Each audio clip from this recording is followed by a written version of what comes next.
and welcome to a very special ASMR video. Today I wanted to do a little book reading of a very special book in many ways, and it's called On the Road by Kerouac. Now, what makes this book so special is that you may know it as a culture-defining book.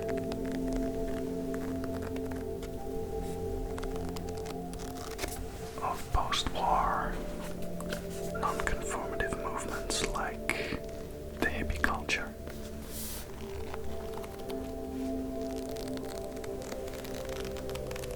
It's a collection of adventures of writer Kerouac with his friends, the beatniks.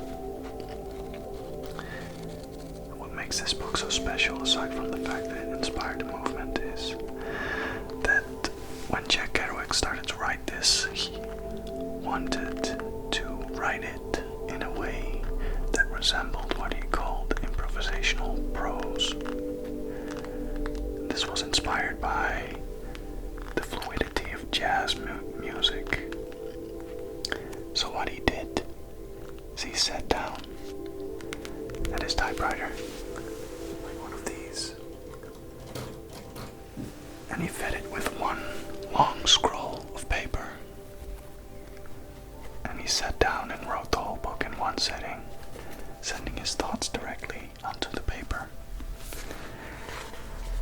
Now this is unfortunately the edited version of that original scroll, in which names and certain events have been redacted because the things that he described were very hardcore for the times. Experimentation with drink and drugs and sex. But the fluidity is what interests me, because the improvisational nature of this book, for me, resembles ASMR in a way. And the book is very close to my heart because, more than anything, it's a coming-of-age story. And I read it when I was coming of age. So, let's see if we can capture some of that improvisational prose in an ASMR reading. Here we go. I first met Dean not long after my wife and I split up. I'd just gotten over a serious illness that I won't bother to talk about, except that it had something to do with the miserable way we split up and my feeling that everything was dead. With the coming of Dean, Moriarty became the part of my life you could call my life on the road. Before that, I'd often dreamed of going west to see the country, always vaguely planning and never taking off. Dean is the perfect guy for the road, because he actually was born on the road when his parents were passing through Salt Lake City in 1926 in a jalopy on their way to Los Angeles. First reports of him came through me, through Chad King, who'd show me a few letters from him written in a New Mexico reform school. I was tremendously interested in the letters because they so naively and sweetly asked Chad to teach him all about Nietzsche and all the wonderful intellectual things that Chad knew. At one point, Carlo and I talked about the letters and wondered if we would ever meet the strange Dean Moriarty. This is all far back, when Dean was not the way he is today, when he was a young jail kid shrouded in mystery. Then news came that Dean was out of reform school and was coming to New York for the first time. Also, there was talk that he had just married a girl named Mary Lou. One day, I was hanging around the campus and Chad and Tim Gray told me Dean was staying in Coldwater Pad in East Harlem, the Spanish Harlem. Dean had arrived the night before, the first time in New York, with his beautiful little sharp chick Mary Lou. They got off the Greyhound bus at 50th Street and cut around the corner, looking for a place to eat, and went right into Hector's, and since then, Hector's cafeteria has always been a big symbol of New York for Dean. They spent money on beautiful big glazed cakes and cream puffs. All this time, Dean was telling Mary Lou things like, "Now, darling, here we are in New York, and although I haven't quite told you everything that I was thinking about when we crossed Missouri, and especially at the point when we passed the Boonville Reformatory, which reminded me of my jail problem, it is absolutely necessary now to postpone all those leftover things concerning our personal love things, and at once begin thinking of specific work-life plans," and so on, in the way that he had in those early days. I went to the Coldwater flat with the boys, and Dean came out the door in his shorts. Mary Lou was jumping off the couch. Dean had dispatched the occupant of the apartment to the kitchen, probably to make coffee, while he proceeded with his love problems. For to him, sex was the one and only holy and important thing in life, although he had to sweat and curse to make a living and so on. You saw that in the way he stood bobbing his head, always looking down, nodding, like a young boxer to instructions, to make you think he was listening to every word, throwing in 1,000 yeses and that's rights. My first impression of Dean was of a young Gene Autry, trim, thin-hipped, blue-eyed, with a real Oklahoma accent, a sideburnt hero of the snowy West. In fact, he had just been working on a ranch at Walls in Colorado before marrying Mary Lou and coming east. Mary Lou was a pretty blonde with immense ringlets of hair like a sea of golden tresses. She sat there on the edge of the couch with her hands hanging in her lap and her smoky blue country eyes fixed in a wide stare because she was in an evil gray New York pad that she'd heard about back west, and waiting like a long-bodied, emaciated, Modigliani surrealist woman in a serious room. But outside of being a sweet little girl, she was awfully dumb and capable of doing horrible things. That night, we drank all the beer and pulled wrists and talked till dawn, and in the morning, while we sat around dumbly smoking butts from ashtrays in the gray light of the gloomy day, Dean got up nervously, paced around thinking, and decided the thing to do was to have Mary Lou make breakfast and sweep the floor. In other words, we've got to get on the ball, darling, what I'm saying, otherwise it'll be fluctuating and lack of true knowledge or crystallization of our plans. Then I went away. During the following week, he confided in Chad King that he absolutely had to learn how to write from him. Chad said I was a writer and he should come to me for advice. Meanwhile, Dean had gotten a job in a parking lot, had a fight with Mary Lou in their Hoboken apartment. God knows why they went there. And she was so mad and so down deep vindicative that she reported to the police some false-trumped, hysterical, crazy charge, and Dean had to lamp from Hoboken. She had no place to live.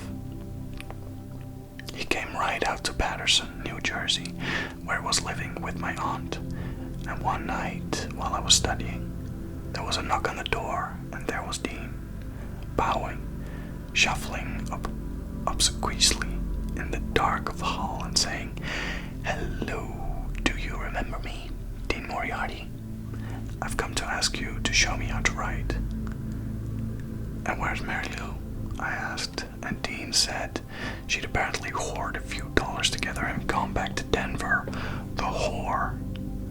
So we went out to have a few beers because we couldn't talk like we wanted to in front of my aunt, who sat in the living room reading her paper. She took one look at Dean and decided that he was a madman. In the bar I told Dean, "Hell, man, I know very well you didn't come to me only because you wanted to become a writer. And after all, what do I really know about it, except you've got to stick with it with the energy of a Benny addict. That's Benzedrine. And he said, yes, of course, I know exactly what you mean, and in fact, all those problems have occurred to me.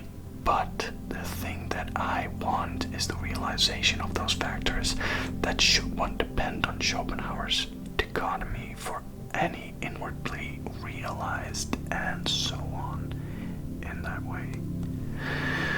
Things I understood not a bit, and he himself didn't. In those days, he really didn't know what he was talking about. That is to say, he was a young Joe kid, all hung up on the wonderful possibilities of becoming a real intellectual, and he liked to talk in the tone and using the words, but in a jumbled way that he'd heard from real intellectuals. Although, mind you, he wasn't so naive, as that in all other things it took him just a few months with Carlo Marx to become completely in there with all the terms and jargon. Nonetheless, we understood each other on other levels of madness, and I agreed that he could stay at my house till he found a job. And furthermore, we agreed to go out west sometime. That was the winter of 1947. One night, when Dean ate supper at my house, he already had the parking lot job in New York. He leaned over my shoulder as I typed rapidly away and said, "Come on, man, those girls won't wait, make it fast." I said, "Hold on just a minute, I'll be right with you as soon as I finish this chapter." And it was one of the best chapters in the book. Then I dressed and off we flew to New York to meet some girls. As we rode in the bus in the weird phosphorescent void of the Lincoln Tunnel, we leaned on each other with fingers waving and yelled and talked excitedly, and I was beginning to get the bug like Dean. He was simply a youth, tremendously excited with life, and though he was a con man, he was only conning because he wanted so much to live and to get involved with people who would otherwise pay no attention to him. He was conning me, and I knew it, for rooms and board and how to write, etc. And he knew, I knew. This has been the basis of our relationship. But I didn't care, and we got along fine, no pestering, no catering.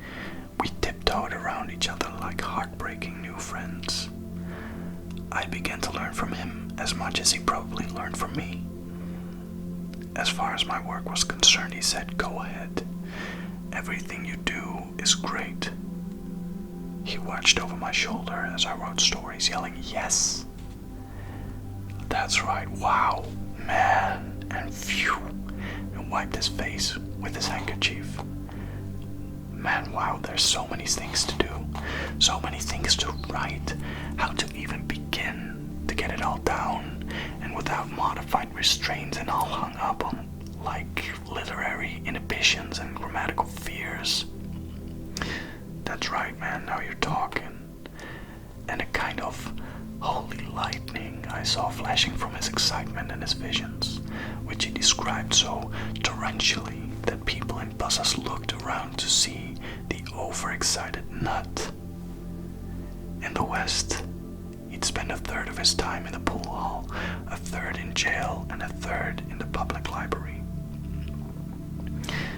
They'd seen him rushing eagerly down the winter street, bareheaded, carrying books to the pool hall, or climbing trees to get into the attics of buddies, where he spent days reading or hiding from the law. We went to New York. I forget what the situation was. 2 colored girls. There were no girls there. They were supposed to meet him in a diner and didn't show up. We went to his parking lot where he had a few things to do. Change his clothes and shack and back and spruce off and a bit in front of a cracked mirror and so on. And then we took off. And that was the night Dean met Carlo Marx. A tremendous thing happened when Dean met Carlo Marx. Two keen minds that they are. They took to each other at the drop of a hat. Two piercing eyes glanced into two piercing eyes. The holy conman with the shining mind, and the sorrowful, poetic conman with the dark mind, that is, Carlo Marx. From that moment on, I saw very little of Dean, and I was a little sorry too. Their energies met head on. I was a loud compared. I couldn't keep up with them. The whole mad swirl of everything that was to come began then. It would mix up all my friends and all I had left of my family in a big dust clouds over the American night. Carlo told him of old Boo Lee, Elmer Hassel, Jane Lee in Texas growing weed. Hassel on Rikers Land, Jane wandering on Times Square in the Ben Street hallucination, with her baby girl in her arms and ending up in Bellevue. And Dean told Carlo of unknown people in the West like Tommy Snark, the club-footed pull-hull rotation shark and card player and queer saint. He told him of Roy Johnson, Big Ed Dunkel, his boyhood buddies, his street buddies, his innumerable girls and sex parties and pornographic pictures, his heroes, heroines, adventures. They rushed down the street together, digging everything in the early way they had, which later becomes so much sadder and perceptive and blank.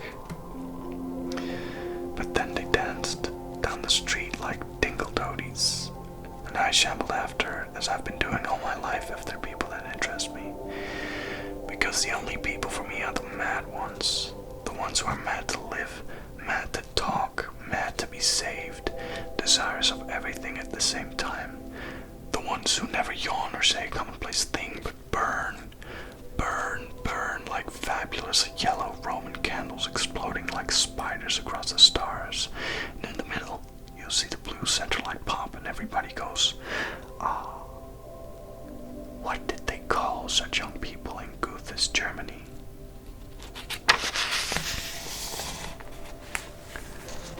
Wanting dearly to learn how to write like Carlo, the first thing you know, Dean was attacking him with a great amorous soul such as only a conman can have. Now Carlo, let me speak. Here's what I'm saying. I didn't see them for about 2 weeks, during which time they cemented their relationship for fiendish all-day, all-night talk proportions. Then came spring, the great time of traveling, and everybody in the scattered gang was getting ready to take one trip or another. I was busily at work on my novel, and when I came to the halfway mark, after a trip down south with my aunt to visit my brother Rocco, I got ready to travel west for the very first time. Dean had already left. Carlo and I saw him off at 34th Street Greyhound Station. Upstairs they had a place where you could make pictures for a quarter. Carlo took off his glasses and looked sinister. Dean made a profile shot and looked coyly around. I took a straight picture that made me look like a 30-year-old Italian who'd kill anybody who said anything against his mother. This picture, Carlo and Dean neatly cut down the middle with a razor and saved a half each in their wallets. Dean was wearing a real Western business suit for his big trip back to Denver. He'd finished his first fling in New York. I say fling, but he only worked like a dog in parking lots. The most fantastic parking lot attendant in the world. He can back a car 40 miles an hour into a tight squeeze and stop at the wall, jump out, race amongst vendors, leap into another car, circle it 50 miles an hour in narrow space, back swiftly into a tight spot, hump, snap the car with the emergency so you can see it bounce as it flies out, then clear to the ticket shack, sprinting like a track star, hand a ticket, leap into a newly arrived car before or the owner's half out, leap literally under him as he steps out, start the car with the door flapping, and roar off to the next available spot. Arc, pop in, brake, out, run. Working like that without pause 8 hours a night. Evening rush hours and after theater rush hours. In greasy wino pants with a frayed fur-lined jacket and beach shoes that flap. Now he'd bought a new suit to go back in. Blue with pencil stripes, vest and all. $11 on 3rd Avenue with a watch and a watch chain and a portable typewriter with which he was going to start writing in Denver as soon as he got a job there. We had a farewell meal of franks and beans at his 7th Avenue's Rikers. And then Dean got on the bus that said Chicago and roared off into the night. There went our Wrangler. I promised myself to go the same way when spring really bloomed and opened up the land. And this was really the way that my whole road experience began. And the things that were to come are too fantastic not to tell. We're gonna dig in a little bit further into that because we're slowly running out of time. Yes, and it wasn't only because I was a writer and needed new experiences that I wanted to know Dean more, and because my life hanging around the campus had reached the completion of its cycle and was stultified, but because, somehow, in spite of our difference in character, he reminded me of some long-lost brother. This side of his suffering bony face with the long sideburns, and his restraining muscular sweating neck made me remember the boyhood in those dye dumps and swim holes and riversides of Patterson and the Passaic. His dirty work clothes clung to him so gracefully, as though you couldn't buy a better fit from a custom tailor, but only earn it from the natural tailor of natural joy, as Dean had, in his stresses. And in his excited way of speaking, I heard again the voices of old companions and brothers under the bridge. Among the motorcycles along the wash-lined neighborhood and drowsy doorsteps of afternoons, where boys played guitars while their older brothers worked in mills, all my other current friends were intellectuals. Chad, the Nietzschean anthropologist, Carlo Marx and his nutty surrealist low-voiced serious starting talk, Old Bull Lee and his critical anti-everything drawl, or else they were slinking criminals like Elmer Hassel with an hip sneer, Jane Lee the same, sprawled on the oriental cover of her couch, sniffing at the New Yorker. But Dean's intelligence was every bit as formal and shining and complete, without the tedious intellectualness. And his criminality was not something that sulked and sneered. It was a wild, yeah-saying overburst of American joy. It was Western. The west wind and ode from the plains something new, long prophesied, long a-coming, because he only stole cars for joyrides. Besides, all my New York friends were in the negative nightmare position of putting down society and giving their tired bookish or political or psychoanalytical reasons, but Dean just raced in society, eager for bread and love. He didn't care one way or the other. So long as I can get that little gal with that little something down there between the legs, boy. And so long we can eat, son, you hear me? I'm hungry. I'm starving. Let's eat right now.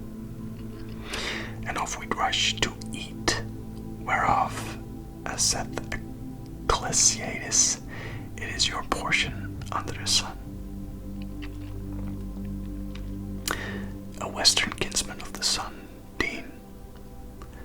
Although my aunt warned me that it would get me in trouble, all I could hear was a new call and see a new new horizon, and believe it at my young age, and a little bit of trouble, or even Dean's eventual rejection of me as a buddy, putting me down as he would later, on starving sidewalks and sick beds, what did it matter? I was a young writer, and I wanted to take off. Somewhere along the line I knew there'd be girls, visions, everything. Somewhere along the line, the pearl would be handed to me. And that is the end of chapter 1 of On the Road by Jack Kerouac. I hope you enjoyed this. Let me know if you'd like to hear another chapter. Because as I was reading this, I could really feel the flow of energy going through this book, and I want to explore that further. But since we have already explored a part of it, maybe now is the time for you to say, that's enough. But I hope that you'll say, please give us more. I'll see you all next week. Bye-bye.